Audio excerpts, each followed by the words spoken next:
अगर आपको याद हो तो मैंने लास्ट वीडियो में कहा था कि कोई भी देश परफेक्ट नहीं होता, उसे परफेक्ट बनाना पड़ता है और उसे परफेक्ट बनाते हैं वहां के लोग। जापान से लर्निंग्स का ये तीसरा, आखिरी और सबसे पावरफुल वीडियो है।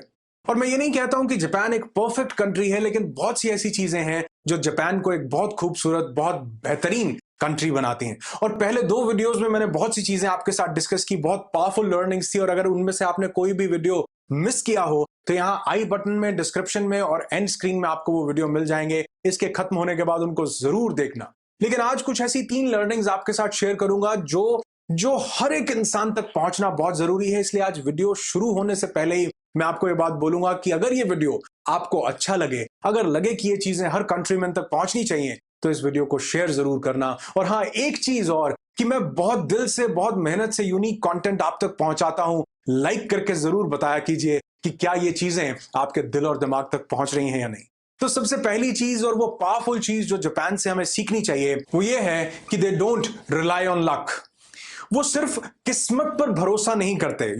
जैसे जैसे हमारे यहां पर कोई बच्चा स्कूल जा रहा है एग्जाम देने के लिए, या किसी का कोई इंटरव्यू है, या कहीं पर कोई किसी काम के लिए जा रहा है, तो हम उसको बोलते हैं बेस्ट ऑफ लक। लेकिन जापानीज लोग ऐसा नहीं करते। वो अपने बच्चे को बोलते हैं, अगर वो कहीं एग्जाम के लिए जा रहा होता है तो वो बोलते हैं गम बातें का खुदा साए। You know what it means do your best. वो ये नहीं कहते हैं कि आपका लक अच्छा हो, बेस्ट ऑफ लक। वो ये नहीं कहते हैं कि आपकी किस्मत अच्छी हो। वो ये नहीं कहते हैं कि 50 भाग्य 100 भाग्यवती नहीं, बिल्कुल भी नहीं। वो कहते हैं कि आपका आपका जो काम आज आप करने वाले हो, आप उसमें अपना सर्वश्रेष्ठ प्रदर्शन दो। Do your best and prepare for the worst. लेकिन अब मेरा ये कहने से ये मतलब नहीं है कि भाग्य नहीं होता या किस्मत नहीं होती, बिल्कुल होती है। लेकिन वो भी हमारे कर्मों का ही बाय प्रोडक्ट है। जो हम एक्शंस ले रहे हैं, जो काम कर रहे हैं, उन्हीं का नतीजा कल को भाग्य बनता है, वही कल को किस्मत बनती है। जो हमें आज मिल रहा है, ये कभी ना कभी हमने जो काम किए थे उनका नतीजा है। जो कल को मिलेगा, ये जो आज काम कर रहे हैं उसका नतीजा होगा। और जो बचपन में मिला था, ये कभी ना कभी किसी ना किसी जन्म में किए हुए काम का ही नतीजा है। तो जापानीज लोग इस बात पर नहीं परेशान होते कि आज हमें क्या मिल रहा है, क्योंकि वो जानते हैं कि जो किया था वही मिल रहा है। इसलिए वो कहते हैं जो कल को मिलेगा उसके लिए काम करना शुरू करो। Do your best and prepare for the worst. वो स्ट्रेटजी पर काम करते हैं, ना कि भाग्य, किस्मत और इन सब चीजों को देखते रहते हैं। और यकीन मानो, ये जो हाथ की रेखाएं हैं ना, ये जो लकीरें हैं, ये भी बदल जाती हैं अगर आप अपना कर्म बदल देते हैं। अगर आप अपना काम बदल देते हैं, उसमें मेहनत, उसमें सब कुछ झोंक देते हैं, तो ये लकीरें भी बदलने को तैयार हो जाती हैं। और यकीन मानना कि यहां पर तो डिस्क्रिमिनेशन है, यहां पर तो भेदभाव है, लेकिन वो जो ऊपर कहीं कोई बैठा है ना, वहां कोई भेदभाव नहीं कर रखा। वो ये नहीं कह रहा कि इसको ज्यादा दे दो, इसको कम दे दो, इसको ज्यादा बढ़ा करके मिल जाना चाहिए, इसको कम नहीं। जैसे यूट्यूब का एक एल्गोरिथम है, वैसे उसका भी एक एल्गोरिथम है। वो कह रहा है कि किस किस को मॉनिटर करूंगा, इसलिए एक रूल बना दो कि जैसा कर रहे हो वैसा मिलेगा। दुनिया का सबसे बड़ा law, the law of reaping and sowing. जो बोएंगे वो काटेंगे। बोया पेड़ बबूल का तो आम कहां से पाए। जो काम कर रहे हैं उसी के नतीजे मिलने वाले हैं, जिस तरह से कर रहे हैं उसी के नतीजे मिलने वाले हैं। तो इसलिए जापानीज लोग रिस्पॉन्सिबिलिटी लेते हैं, अपने आज पर फोकस करते हैं और उसको ध्यान में रख करके काम करते हैं कि ये जो हमारा कर्म है, ये हमारा आने वाला टाइम बनाएगा। इसलिए do your best and prepare for the worst. दूसरी चीज जो जापान से सीखनी चाहिए वो ये कि दे लव देयर वर्क। वो अपने काम से बहुत ज्यादा प्यार करते हैं। हम यहां पर हम भी कह सकते हैं कि हम अपने काम से प्यार करते हैं, लेकिन बहुत कम लोग हैं यहां जो अपने काम से प्यार करते हैं। नहीं तो यहां पर ज्यादातर लोगों की तो एक ही फिलॉसफी है कि रघुपति राघव राजा राम, जितनी सैलरी उतना काम, जितनी तनख्वाह मिलेगी उतना ही काम किया जाएगा। 5 बज गए, क्या छुट्टी होने वाली है, सैटरडे संडे नो वर्क, अरे भैया लंच टाइम हो गया, चले जाओ, लंच के बाद आना। जापानीज लोग ऐसा नहीं करते हैं। जापानीज लोग अपने काम से इतना ज्यादा प्यार करते हैं। आप उनकी ग्रोथ का सबसे बड़ा जो निचोड़ है, सबसे बड़ा जो फॉर्मूला है, वो यही है कि दे लव देयर वर्क। क्योंकि इंसान 2 चीजें कर सकता है, या तो काम या मोहब्बत। जब आप काम करते हैं तब हम थक जाते हैं, लेकिन जब हम मोहब्बत करते हैं तब नहीं थकते। काम करते हैं तो चिड़चिड़ापन भी होता है, घर आकर काम की थकान भी मिटानी होती है, लेकिन जब मोहब्बत करते हैं तो मोहब्बत अपने आप में थकान को मिटाने का एक सबसे बड़ा जरिया है। तो जब आप अपने काम से मोहब्बत करना शुरू करते हैं तो आप देखते हैं कि पूरी कायनात में सब कुछ बदल रहा है। और रिवॉर्ड कभी, यकीन मानना, काम से मोहब्बत करो तो जरूरी नहीं है कि रिवॉर्ड पैसे में ही मिलेगा। रिवॉर्ड बहुत अच्छी शक्लों में मिल सकता है। रिवॉर्ड मिल सकता है एक अच्छी सेहत के रूप में, रिवॉर्ड मिल सकता है मानसिक शांति के रूप में, रिवॉर्ड मिल सकता है सुकून के रूप में, किसी की दुआओं के रूप में। तो जब अपने काम से इंसान मोहब्बत करता है तो उसको ऐसे ऐसे रिवॉर्ड मिलते हैं जो हम कल्पना भी नहीं कर सकते। अगर आप यहां किसी से पूछो कि आप क्या काम करते हो, तो वो बोलेगा कि I work in XYZ company, I work with that company, मैं उनके साथ काम करता हूं, उस कंपनी में काम करता हूं। लेकिन अगर आप किसी जापानीज से पूछो, वो होंडा में काम कर रहा हो, तो आप पूछो कि आप क्या करते हो, तो वो बोलेगा I am a Honda man. वो ये नहीं बोलेगा कि आई वर्क विद होंडा, वो कहेगा I am a Honda man. वो इतना ज्यादा अपने काम से प्यार करते हैं, अपनी कंपनी से प्यार करते हैं। तो इसका यह मतलब नहीं है कि रघुपति राघव राजा राम, जितनी तनख्वाह उतना काम। वो अपने काम से, अपनी तनख्वाह से ज्यादा प्यार करते हैं, इसलिए उनकी जिंदगी में सुकून है। इसलिए वो इतनी बड़ी बड़ी इन्वेंशंस कर पाते हैं, क्योंकि ये काम करने के लिए बियॉन्ड द ड्यूटी जाना पड़ता है। और आपको एक बात बताता हूं कि वो अपने अपने रिलीजन की तरह अपने काम से प्यार करते हैं, अपने धर्म, अपने मजहब की तरह अपने काम से प्यार करते हैं। वो अपने काम से मोहब्बत कर जाते हैं। इसी बात का रिजल्ट है कि हजारों सुनामीज आने के बाद, अर्थ को एक वोल्केनिक इरप्शन आने के बाद भी जापान जो है वापस खड़ा हो जाता है। क्यों? क्योंकि वो अपने काम से प्यार करते हैं और अपने काम को इतनी शिद्दत से करना जानते हैं कि बहुत छोटे से टाइम में वो बहुत मैसिव ग्रोथ ले जाते हैं। तीसरा और सबसे जरूरी पॉइंट जो जापान से हमें सीखना ही सीखना चाहिए, हर इंसान तक इस पॉइंट को पहुंचना बहुत ज्यादा जरूरी है, वो है कि दे लव देयर कंट्री। नहीं, ये कहना बिल्कुल भी ठीक नहीं होगा, क्योंकि अगर मैं ये कहूंगा कि दे लव देयर कंट्री, तो यहां बहुत से कमेंट्स आ जाएंगे कि क्या हम अपने कंट्री से प्यार नहीं करते?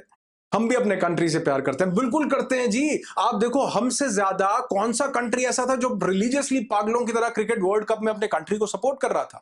कौन ऐसे लोग होंगे जो 26 जनवरी और 15 अगस्त को अपना फेसबुक पोस्ट तिरंगे से भर देते होंगे? हर सिग्नल पे, रेड लाइट सिग्नल पे, हर जगह पर तिरंगे ही तिरंगे। हमसे ज्यादा रिलीजियस कोई भी नहीं है यार। कोई भी घटना होती है तो हमसे ज्यादा कौन उसको फेसबुक पर शेयर करता है? दूसरे लोगों तक कौन व्हाट्सएप उनको कर करके पहुंचाता है? गलत होगा अगर मैं ये कहूंगा कि they love their country and we don't love our country. But the right thing is they don't harm their country. वो अपने कंट्री को नुकसान नहीं पहुंचाते हैं। लव तो शायद हम भी ज्यादा करते होंगे, लेकिन लव और कंपैशन ये दो बहुत बहुत अलग अलग वर्ड हैं। लव का मतलब है प्यार करना और कंपैशन का मतलब है करुणा दिखाना। जब हम किसी चीज से प्यार करते हैं ना, जब हम किसी फूल से प्यार करते हैं, अगर हमको वो अच्छा लगता है, हम उसको लाइक करते हैं, तो हम उसको प्लक कर लेते हैं, तोड़ लेते हैं।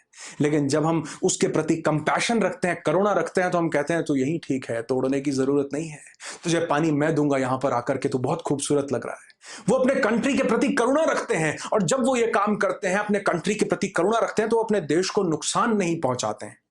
वो कभी भी रेल लाइन नहीं उखाड़ देते हैं, वो कभी भी सड़कों को जाम नहीं कर देते हैं। मैं मानता हूं कि किसी के साथ कुछ गलत हुआ है, तो वो ये जानते हैं कि अगर हमारे साथ कुछ गलत हुआ है, तो भीड़ में फंसी किसी एम्बुलेंस के अंदर जो कोई पेशेंट बैठा है, उसके साथ कुछ गलत ना हो जाए। वो ये जानते हैं कि जो गवर्नमेंट की बसेस हैं, उनको आग लगाने से कुछ भी नहीं होगा। वो इस बात को समझते हैं कि ये हमारे कंट्री की प्रॉपर्टी है, और आज जिसको हम जला रहे हैं, कल को हमारे देश के लोग खून पसीना बहा करके अपने टैक्स की इनकम से इनको दोबारा बनवाएंगे। वो अपने देश से प्यार नहीं करते, वो अपने देश के प्रति करुणा भाव रखते हैं। गलत होगा कहना कि they love their country and we don't. यहां यही कहना सही होगा कि वो अपने देश को हार्म नहीं पहुंचाते, नुकसान नहीं पहुंचाते। और यकीन मानो, अपने देश की सबसे बड़ी सेवा यह है कि आप अपने देश को नुकसान ना पहुंचाएं। वो किसी भी मीन से हो सकता है। वो हो सकता है कि आप कूड़ा कचरा कहीं दूसरी जगह पर ना फेंके, क्योंकि ये जिम्मेवारी अकेली सरकार की नहीं है, ये हम सब लोग मिलकर किसी कंट्री को परफेक्ट बनाते हैं। याद रखना, ये जिम्मेवारी हमारी है। हम सबको अपने पास एक पर्सनल डस्टबिन कैरी करके रखना चाहिए। अगर हमें कोई कचरा कहीं पर फेंकना है, तो गाड़ी में ट्रेवल कर रहे हैं, छोटा सा डस्टबिन रख लो। बाइक से ट्रेवल कर रहे हैं, छोटी सी एक कोई भी चीज आप वहां पर हैंग कर सकते हैं, जिसमें आप कोई भी कचरा डाल। ये हमारी जिम्मेवारी है कि हम अपने देश को नुकसान ना पहुंचाएं। कुछ गलत हो जाए तो सरकारी प्रॉपर्टीज को आग ना लगाए, उसके लिए जो राइट एक्शन है वो लें। मैं मानता हूं कि कई बार गवर्नमेंट के सुनने में देर हो जाती है, लेकिन उसके लिए बहुत से और रास्ते हैं जिनको इख्तियार किया जाना चाहिए। अपनी प्रॉपर्टीज को, गवर्नमेंट प्रॉपर्टीज को आग नहीं लगाई जानी चाहिए। और एक बात उनकी बहुत खूबसूरत बताता हूं कि वहां पर जब उन्होंने, मतलब उनको कोई प्रॉब्लम होती है, कंट्री से प्रॉब्लम है, किसी कंपनी से प्रॉब्लम है, तो वहां पर जब उन्होंने स्ट्राइक करना होता है, हड़ताल करनी होती है, कुछ भी बंद करना होता है, तो उनका काम करने का तरीका बहुत अजब है।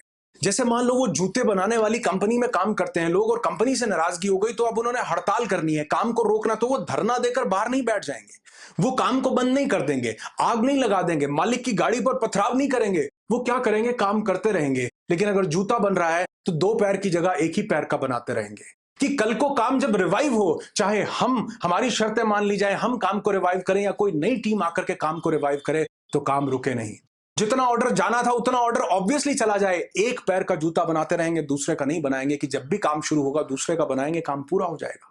ना काम का नुकसान होगा, ना टाइम का नुकसान होगा, ना पैसे का नुकसान होगा, ना किसी की जान माल का नुकसान होगा, और ना ही अपने देश, अपनी कंपनी, अपने काम में किसी चीज का नुकसान हो। कोई भी मैन्युफैक्चरिंग यूनिट हो, खाली शूज मैन्युफैक्चरिंग की बात नहीं है। वो मैन्युफैक्चरिंग को इस तरीके से करते हैं कि एक पार्ट बनाते रहते हैं, बाकी चीजें वो पेंडिंग छोड़ देते हैं कि जिस दिन काम रिवाइव होगा, काम दोबारा से उसी स्थिति, उसी लेवल पर पहुंच जाएगा। क्योंकि वो जानते हैं कि हमारी जो नाराजगी है किसी कुछ चीजों को लेकर के है, उसको अपने देश पर, अपनी कंपनी पर, बाकी चीजों पर क्यों उतारना जिसका असर अपने देश पर, अपनी इकोनॉमी पर गलत हो सकता है।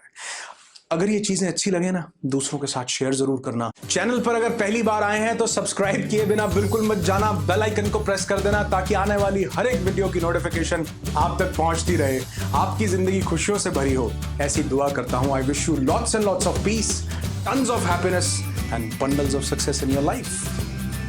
Be happy, be alive.